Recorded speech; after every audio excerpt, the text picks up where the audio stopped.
So I met my Right. husband. That was very crude. Don't show my mum Why this. not? Why not? I wasn't. Sometimes these dreams just don't work out how you think they're gonna. Yeah. Given a quick wink to the security guard to be like, "This, I'm done with this one."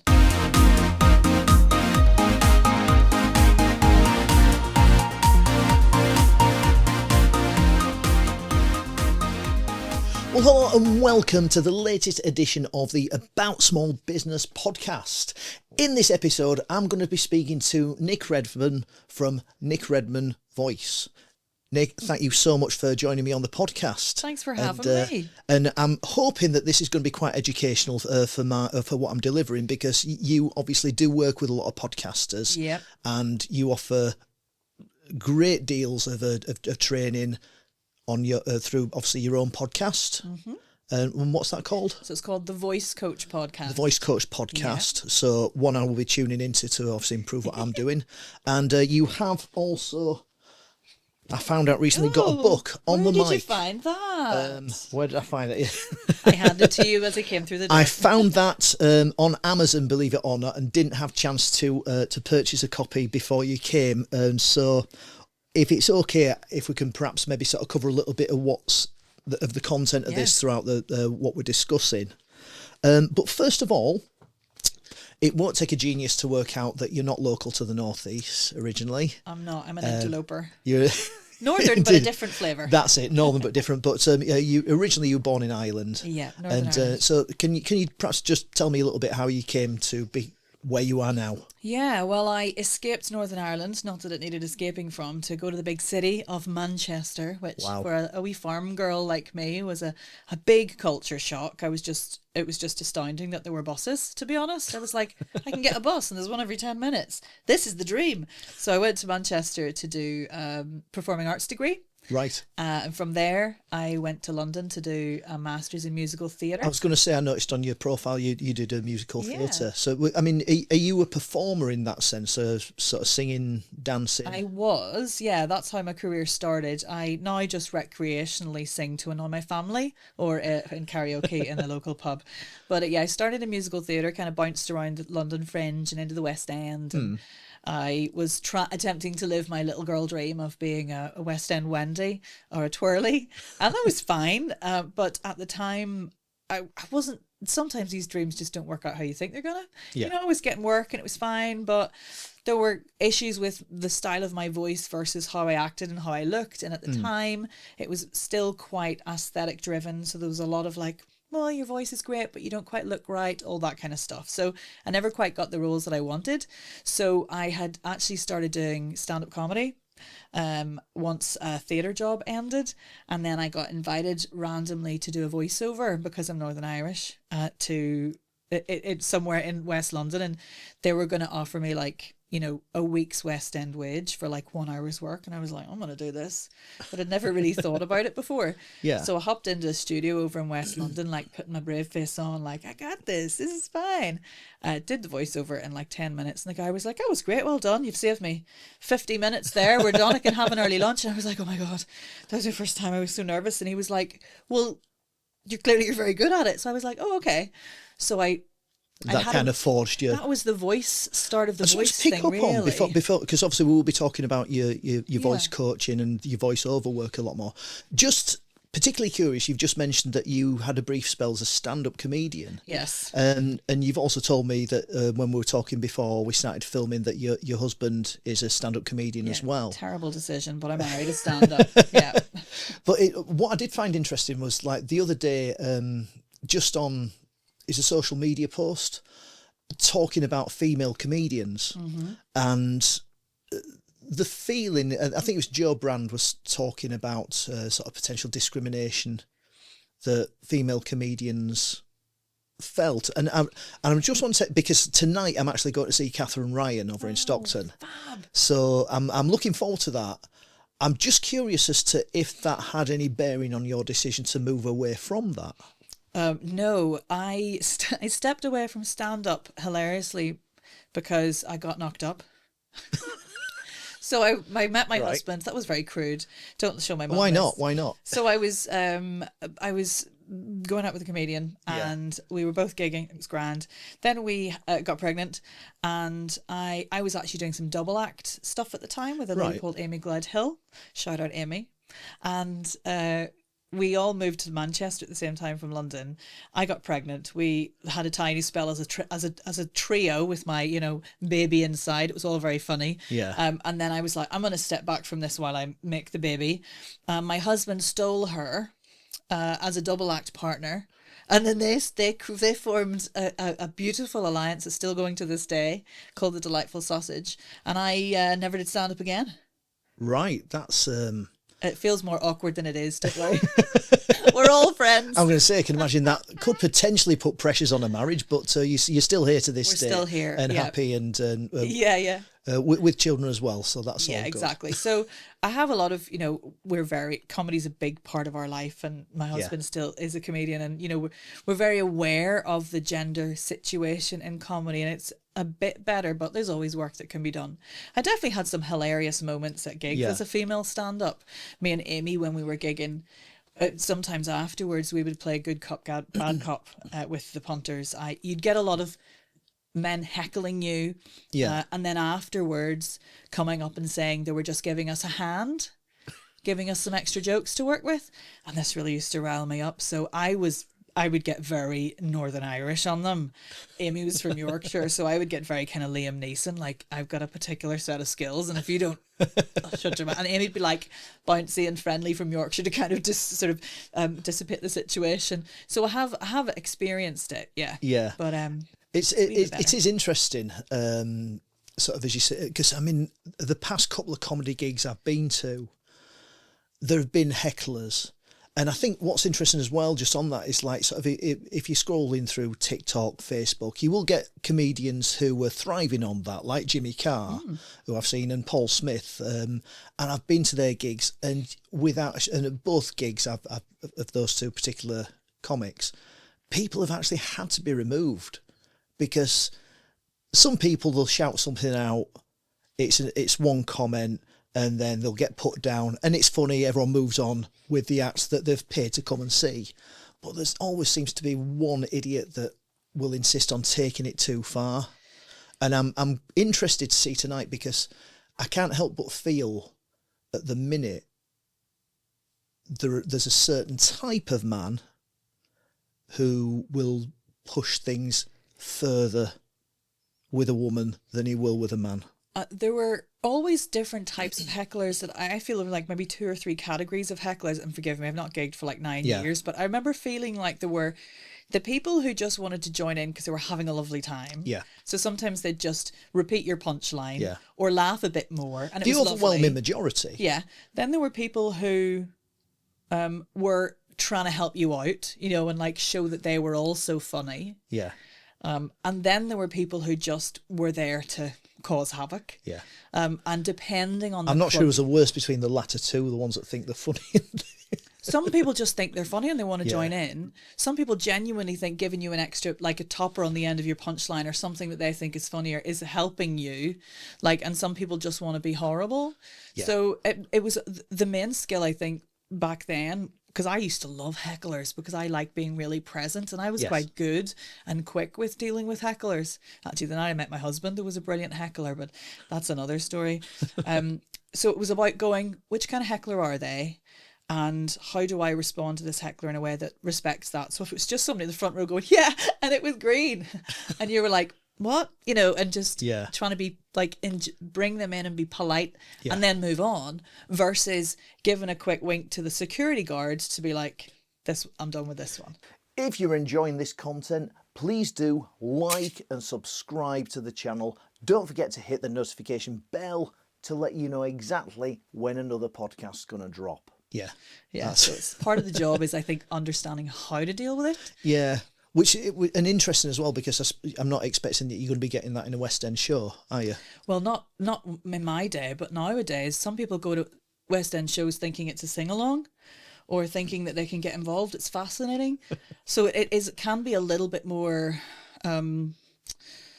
lively, I suppose, than it used to be. And the problem nowadays with theatre, of course, is people on phones taking pictures, filming. Like, it's just a nightmare. Yeah.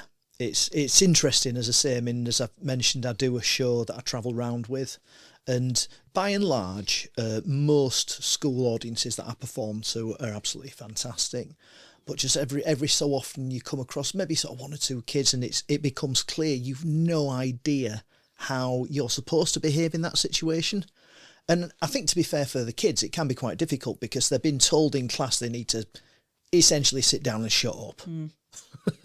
And then for me, I'm wanting, like you, I want to be present, I want to be involved, I want to be working with them, working with the characters in the audience, and just making them feel special about themselves. And, you know, yes, you are a character and you shouldn't allow that personality to get squashed. And so there is that difficulty. But I suppose, yeah, when you're looking at that sort of quite traditional, someone sat there with a, you know, video in the opera or whatever, it just doesn't... I don't know. Maybe we need to evolve. I think so. There's probably a balance there, isn't there? I think educating people who haven't had the chance to experience theatre for the first time, I think, is really useful. Yeah. And there's definitely ways of doing that feel inclusive and respectful and understanding. Then there are groups of people who will go to, you know, the more jukebox style musicals like Mamma Mia, that kind of thing, on a hen do, and just think they can like have a bloody great time and stand up in the aisles, and you're like, I've paid £200 actually. I don't want to hear you sing. That is a very valid point. Yeah, it's a very valid point. It's not cheap anymore, is it? Just I mean, just the logistics of. And that probably compounds the problem because people don't have the chance to go and experience it. So it's a shame. It is, yeah. Access to theatre is a whole other podcast, probably. Yeah, I think you're probably right.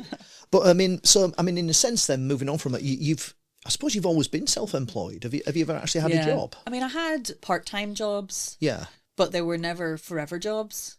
I often got myself in the situation where I'd get a part-time job and they'd constantly want me to like go full-time and try and. Yeah. But I think that's probably because what being self-employed encourages is huge levels of efficiency and productivity from my point of view. Yes. So I would be in work doing everything I could, just head down, sorting it out so I could get out of there and go do my other job. Yeah. So, I worked in retail and I did cater waitering and I did working at a coffee shop. I was a walking London tour guide at one point, taking groups of very excited Americans around and spinning all kinds of yarns so they'd give me all their tips.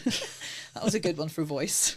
Absolutely. Practicing jeering over the crowds of like 50 American tourists. But I've been self-employed my whole life. And when you first started with your voiceover work then, were you pregnant at the time as well? No.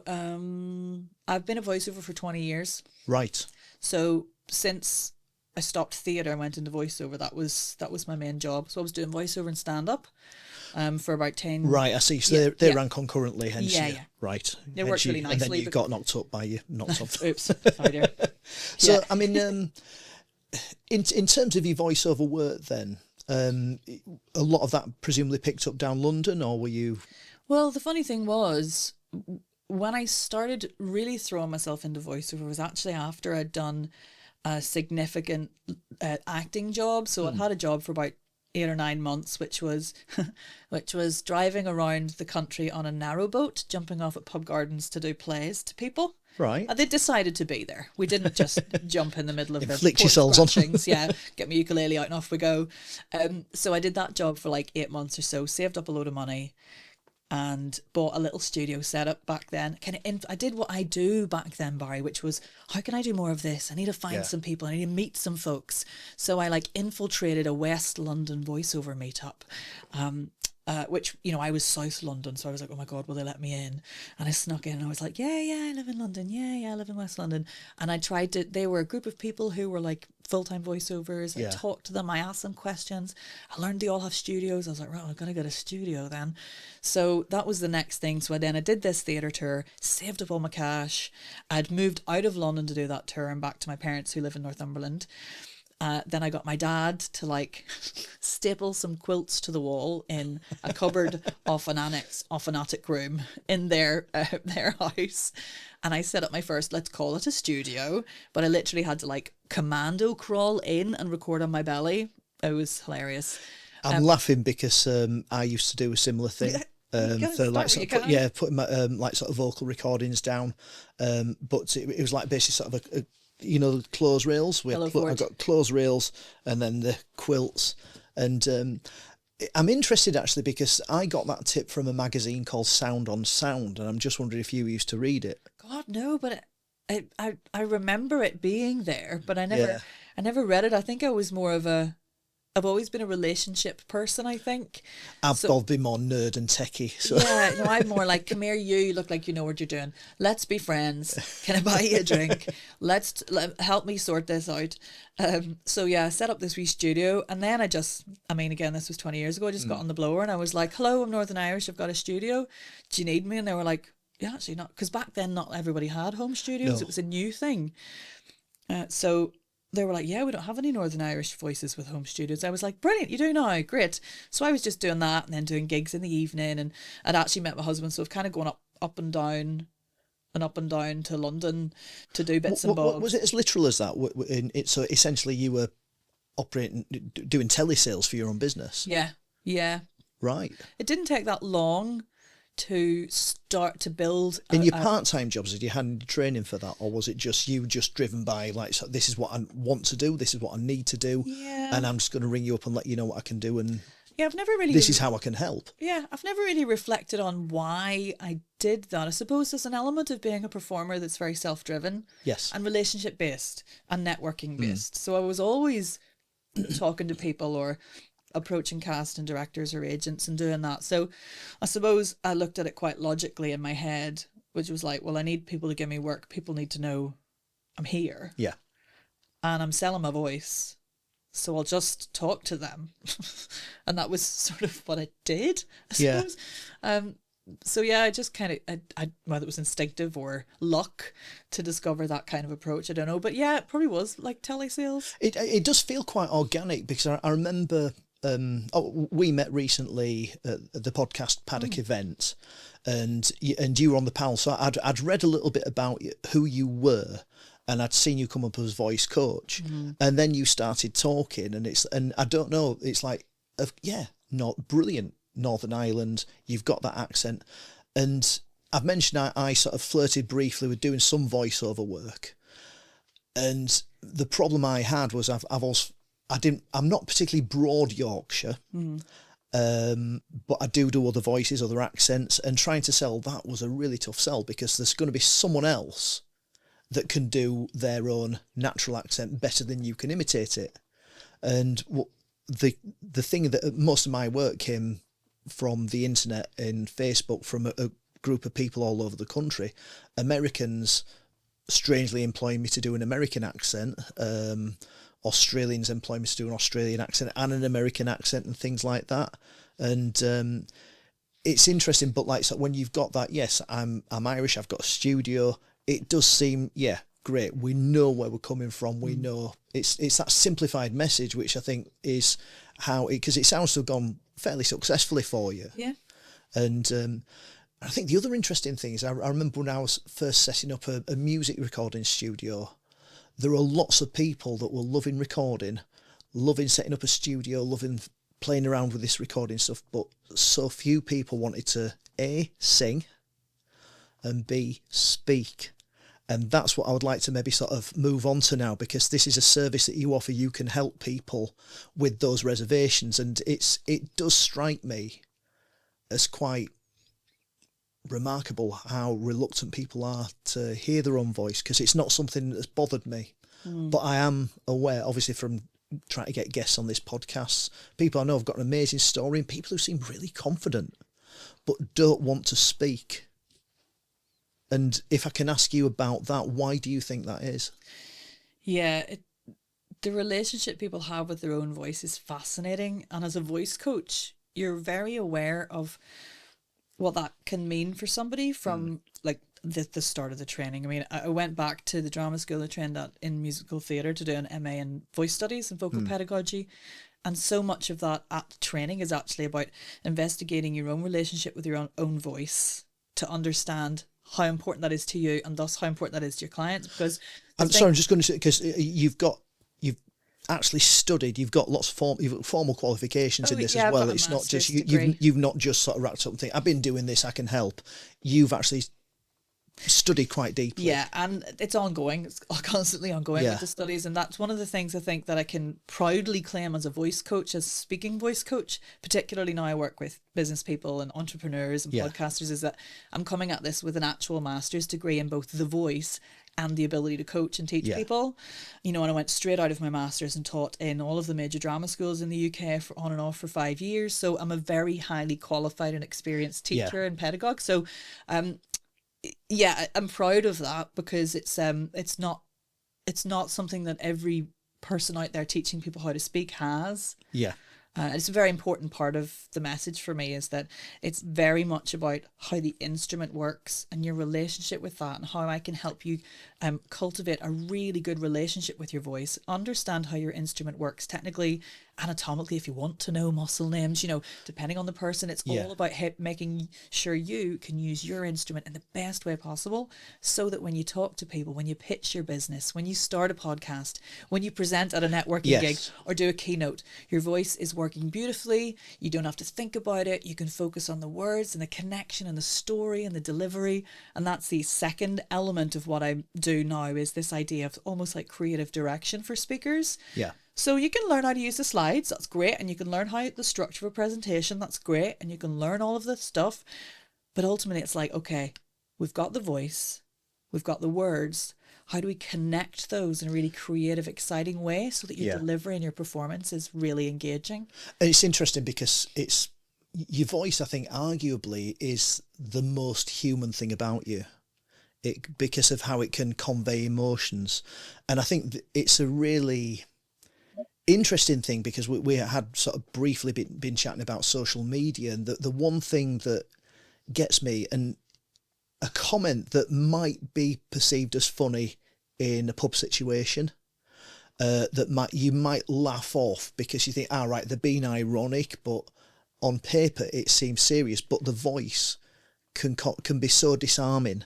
And it's like when you hear comedians like Ricky Gervais or Jimmy Carr really pushing the boundaries with the jokes, and their voice, because we don't take them seriously, they're able to do that and really use that seriously dark humour that other people might not be able to get away with. But it isn't. The other thing that strikes me is that a lot of people don't realise that you mentioned muscles, that the voice is a muscle. Yeah. And you can work on it in the same way that you work on any muscle. So, well, yeah, and elite vocal performers, if you think about the West End or touring performers, for example, you train your voice like an athlete trains their body. Yes. You know, it's really rigorous. There's a lot of real understanding and proprioception and like connection to the instrument and the physicality of the instrument.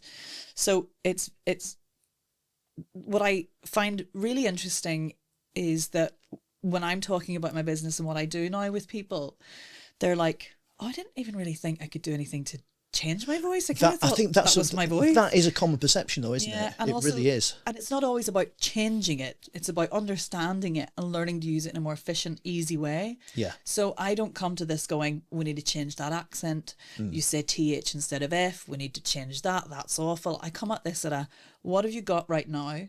What's your relationship with that? How does that make you feel?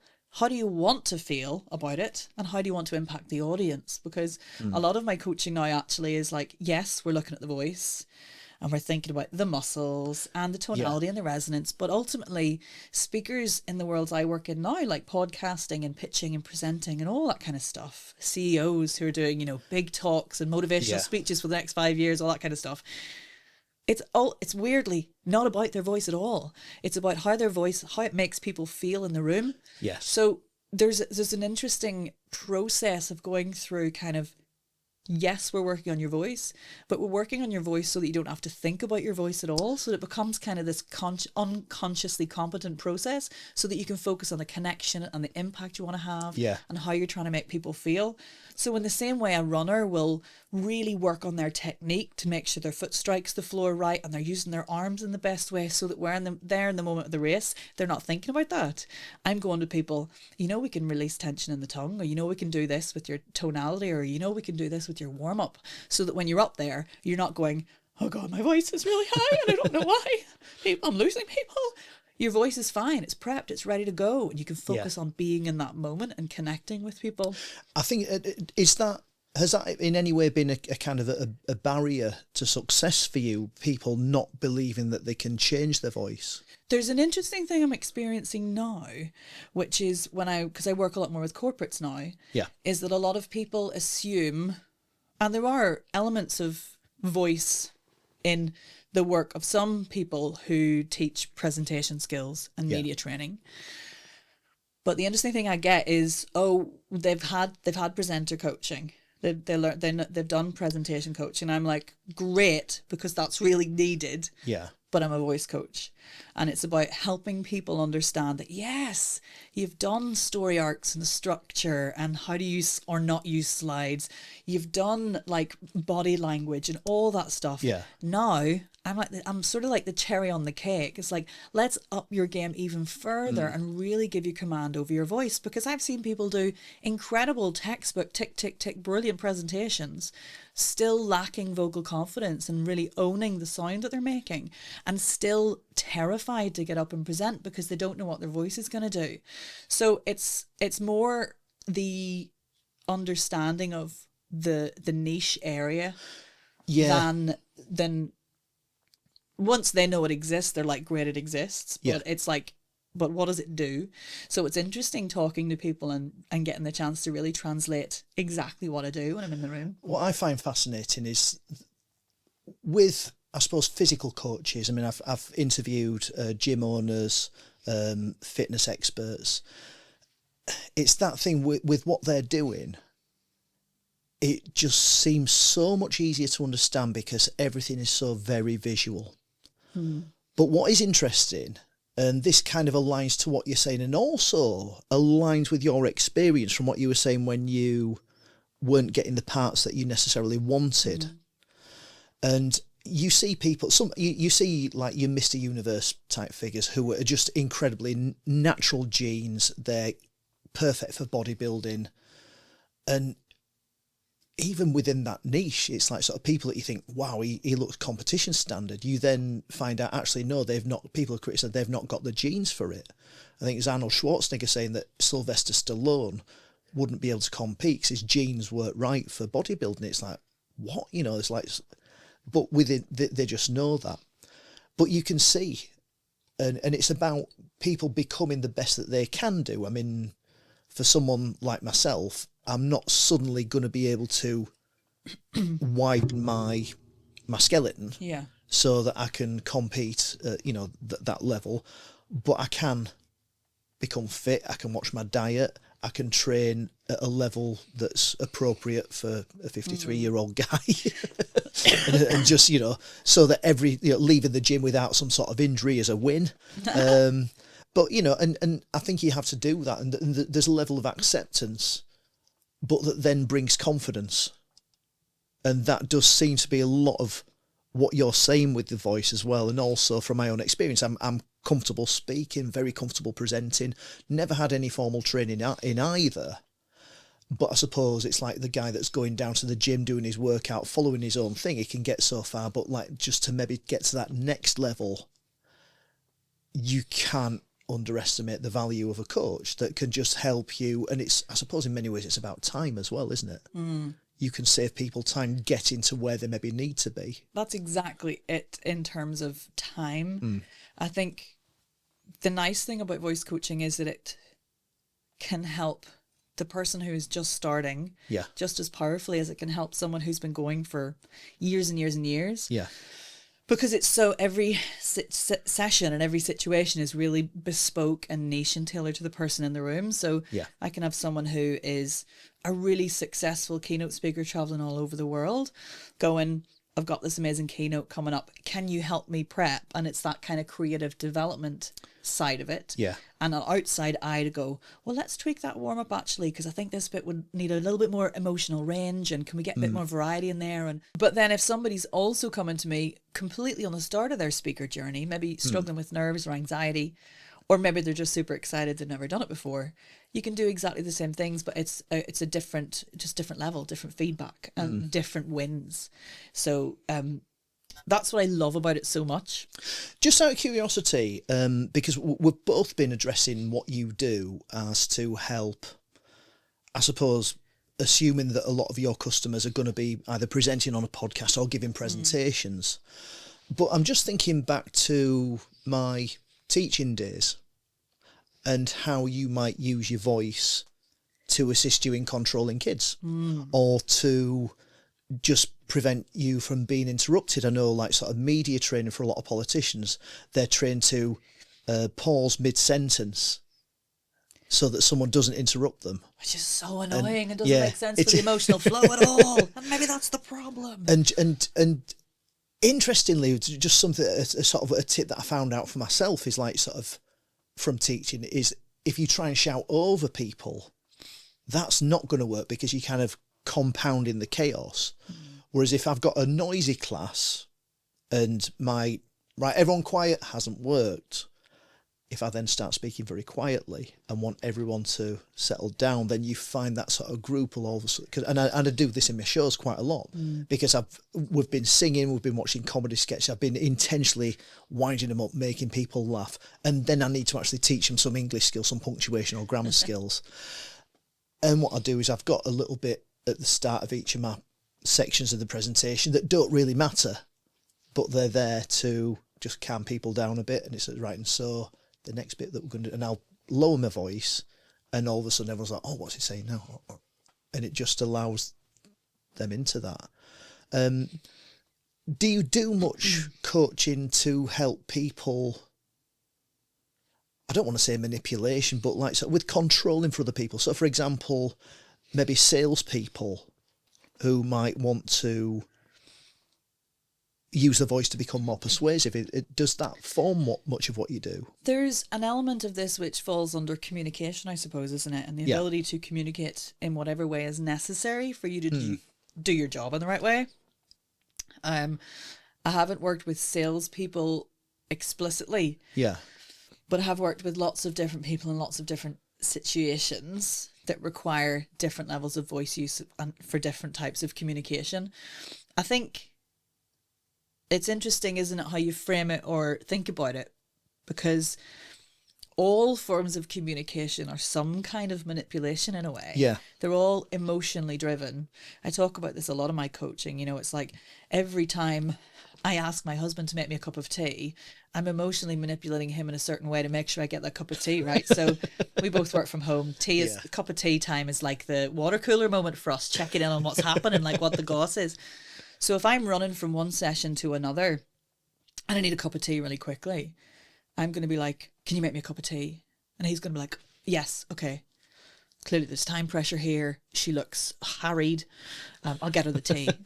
But if I've come off a call and I want to talk about something nuts that's happened on the call or something, I'll be like, shall we have a tea? And he'll be like, oh yeah, okay. What's happened? Let's have a tea. And it's the emotional intention behind that drives the connection of that communication and drives the action that I need. See, that clearly comes really naturally to you, but are you conscious of it when you're doing it, or is it just part of your... Well, this is the thing, no. And this is what I love about teaching people this kind of stuff, because a lot of the time, the things I'm drafted into work with to help on are things like, I need to be more expressive, or someone said I'm monotone, or my voice stays too high, or whatever it is. Now, sometimes there is a technical voice thing to work on there. Yeah. But sometimes it's actually about showing people that it's about showing people that thing that we do as humans instinctively is something you can also apply as a speaker. Because what I often find in public speaking coaching and when people come to me is that they've been told they need to do something for like a completely arbitrary reason.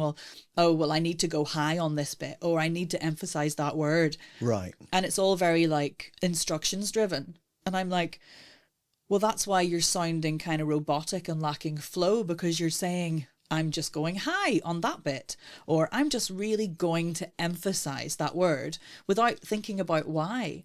And what you can do with this idea of emotional intention is say, when you're talking to your kids and you need them to get your shoes on, do you do it monotone?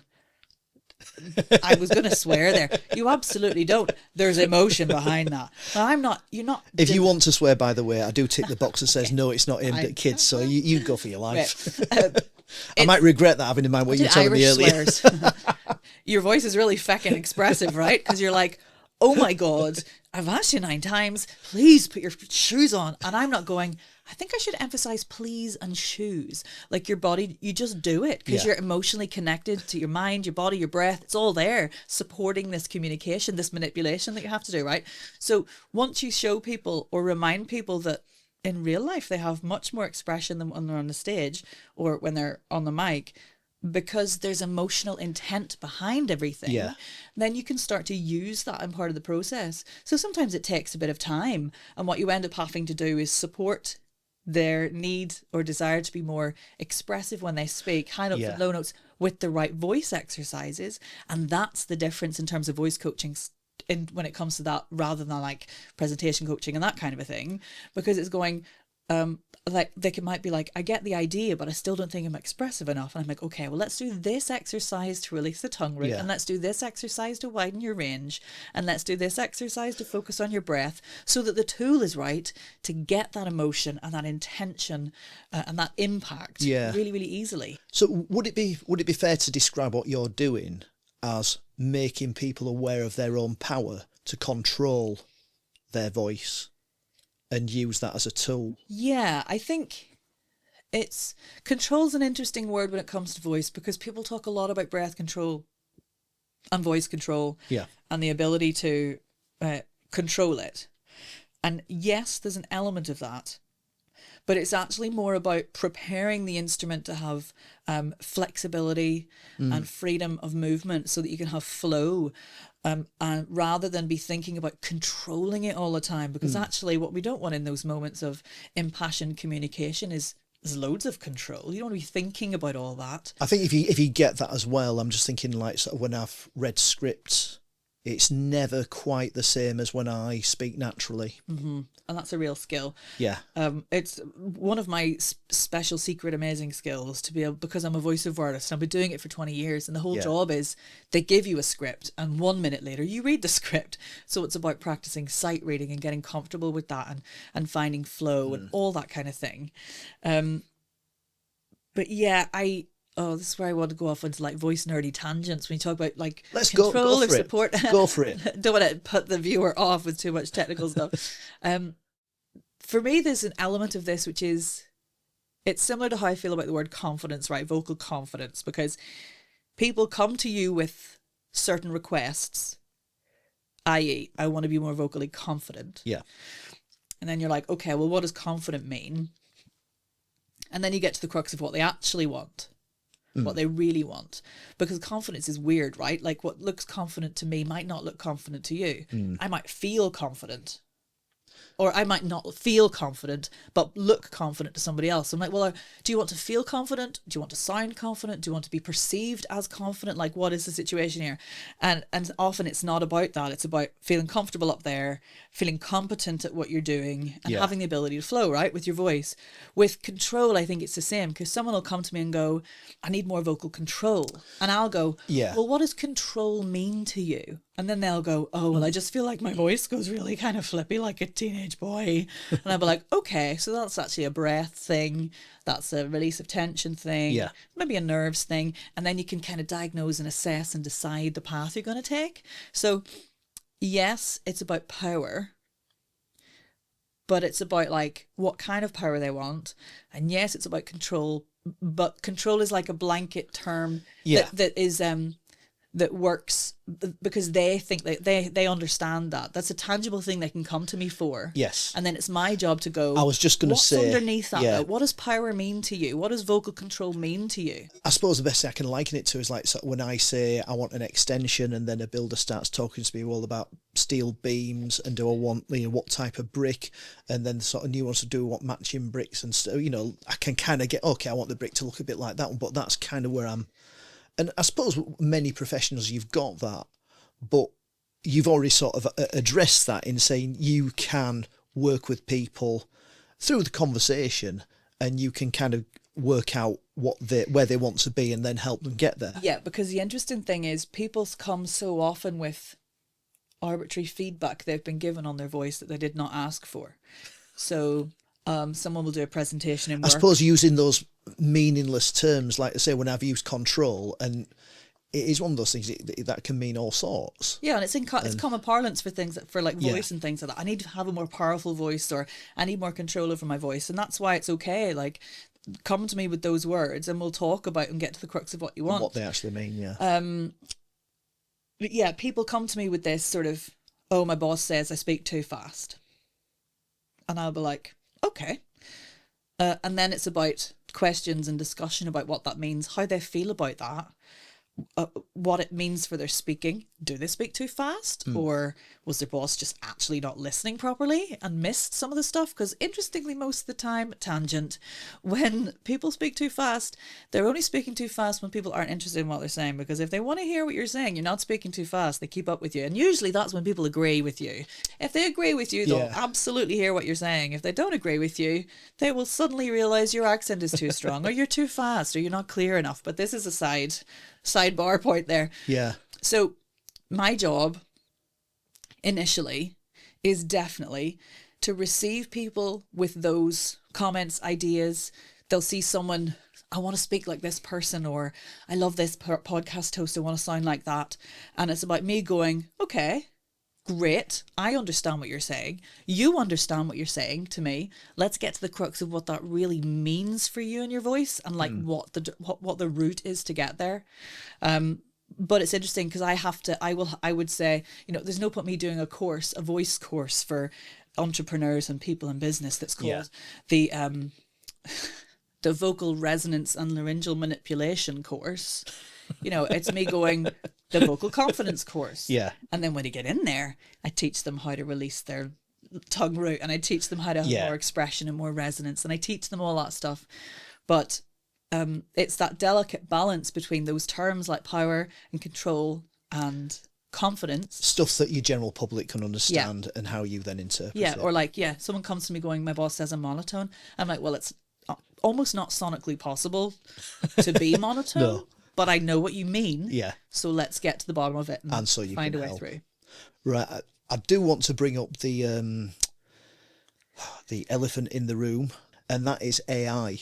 Mm-hmm. Now, we both, I think, feel broadly similar with AI insofar as it's come in, we kind of welcome it. But how's that going to affect your voiceover work, do you think? Well, it already is for many of my colleagues affecting their work. I'm in lots of forums for people in the same community, and a lot of people talk about clients saying they're going AI now. Interestingly, a lot of those clients do tend to come back because AI voices have got to an incredible level, but they still have to be manipulated and controlled in certain ways to get the delivery that you want. And it's always going to be easier just to have a human at the other end to go, oh, can you sound more sound more sad at that bit, or we actually need you to really emphasize the product there, or give you those really specific voice direction notes. But it is definitely impacting people, and I know a lot of my colleagues in voiceover are experiencing less work and less inquiries than they were. Yeah, I think, like as with all big industrial changes and technology based changes, we have to go to the extreme before it levels out. Yeah, I think with most AI that I've used, and I am keen to use it and try out and see what it can do. But whether it's the film avatars for creating video, whether it's for voiceovers, whether it's for just simple written presentations, whether it's just for doing your descriptions for YouTube, most people that are using it in any great depth are saying the same thing. It's not quite there. And everyone's confident that it will, but it's not quite there at the minute. And I mean, the best example I can give is like when you call up images and you see this hand that's maybe got 9 fingers or something. It's beautiful illustration that would take hours and hours to do, but then you look at the hand and say, that's... and as you say, the capability is quite phenomenal. For you as a voiceover artist, voiceover coach, does AI present you with any opportunities to make your life easier and help you get more work? Yeah, I mean, there's certainly business end things that can be automated, and certain boring admin-y stuff that you Yeah. need to do that can be streamlined, which is amazing. And I'm very much up for that as a one woman band. You Yeah. know, I have a couple of VAs who do bits and bobs, but I run my own ship. Yeah. So any of those technological things that are ethically sound that can help me run my business in a more streamlined way to allow more time to find new clients or give a better service is great. The voice bit is slightly different in the sense, you know, how I feel about how I feel about that. And like we explored AI in the voiceover industry for a podcast I used to make called the VoiceOver Social Podcast. It must have been about 6 years ago now for the first time. You know, that's when we started looking into it. We're like, what on earth is this? And we interviewed a company called Sonantic who'd created the first AI that could cry. Right. And that was, I mean, terrifying to hear because it was just sounded like a human voice. But the interesting thing about that was when we spoke to them, this episode's still available, they talked a lot about how they felt what they were actually doing, because they were also creating a model where you could go to them to create your own AI voice. Like it was a product for you. And I know a lot of voiceovers are choosing that option now. So if a client comes to them and says, we don't have the money, they can go, well, look, you can have me for this much, or you could have my AI for, and give them the AI voice and be done with it. Some people agree with that, some people don't. But what they were saying was that, like, yeah, but you can create your own AI voice, and then if you're double booked, you can just send your AI. And I'm like, that's not like a reasonable justification for the whole thing. It's interesting. I mean, because I remember when I first started the punctuation show and people talked to me about franchising it, and at the time it's like, well, I enjoy doing this. Yeah. I don't want to be someone that's just sat sending other people out to do it. And I suppose in many respects, there's a parallel with what you're saying there. Yeah, most of us voice because we love the voicing side of it. We're not in it just to make, I mean, no one's in the arts to make money. No. But like, that's not like, yeah, I'll just sit at home and like with my feet up and send my AI out to do my job. How great is that? Because also you won't get as much money for it. No, and I think the other thing is it's not you as well. And I think we did discuss this before. It's that it's, and we've discussed it in this podcast, it's a really human thing, your voice. Yeah. It's about the creativity, the expression, and the range of human emotions that can be conveyed. Yeah, and the problem with AI, of course, is that the problem isn't with AI being a thing in the industry and potentially changing the way we work. It's the fact that the technology now allows people, and the lack of good stringent legislation allows anybody in the world to take my podcasts, create my voice and use it. That's what's scary, isn't it? The problem is not the technology and, you know, the fact that you could choose me or my AI. It's the fact that someone could make one without my permission and have me saying all kinds of things that I don't agree with. Yeah. And that's the problem. It's and the higher profile you get, the the more risk of that there is. Yeah, that's the terrifying thing. And the other thing I find interesting, and it'll be interesting to see how this plays out, but it's the fact that, you know, generations under us, there are younger people in the world, can you believe? They are more used to synthetic voices. Yes. They don't really care. You know, they're used to TikTok voice and they're used to it. And I just think it's the text to speech really crap ones, and they just don't care. Yeah. They're not bothered. They're you know, excited and engaged in different things. So I do think we can hold on to being human as long as possible, obviously, and it'll always be a selling point. And as a coach, it's a really nice thing because there is this in the world of AI. How real can you sound? You know, let me help you in terms of possibilities for a coach, particularly in voiceover. But I'd just be intrigued in 10 years to see what's happened, because I just don't think the consumers coming through, I just don't think they care as much as we do. No, I think that is interesting. So, I mean, on that note, we've discussed potential for the future. What's the future look like for you? Oh, gosh. Lunch? Like I said earlier, I'm doing a lot more work in the corporate space, which is brilliant. Yeah. You know, I love the fact that I can bring my really niche highly qualified voice specific lens to worlds that have maybe not seen it yet or had the chance to do that. That's really exciting for me. I'm running in-person sessions in Newcastle now, so I'm going to try and get some regular vocal confidence, although that's only the start of it, workshops. I did my first one a few weeks ago, so that was great.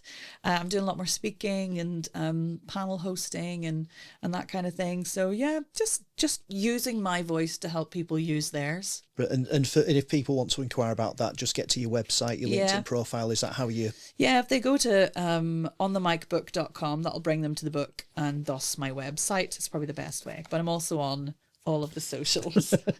So yeah, I'm Nic Red Voice on Instagram as well, and Nic Redman Voice on LinkedIn. Fantastic. Well, I've got to say it's been absolutely fascinating and a genuine pleasure talking to you, Nic. So I wish you all the best.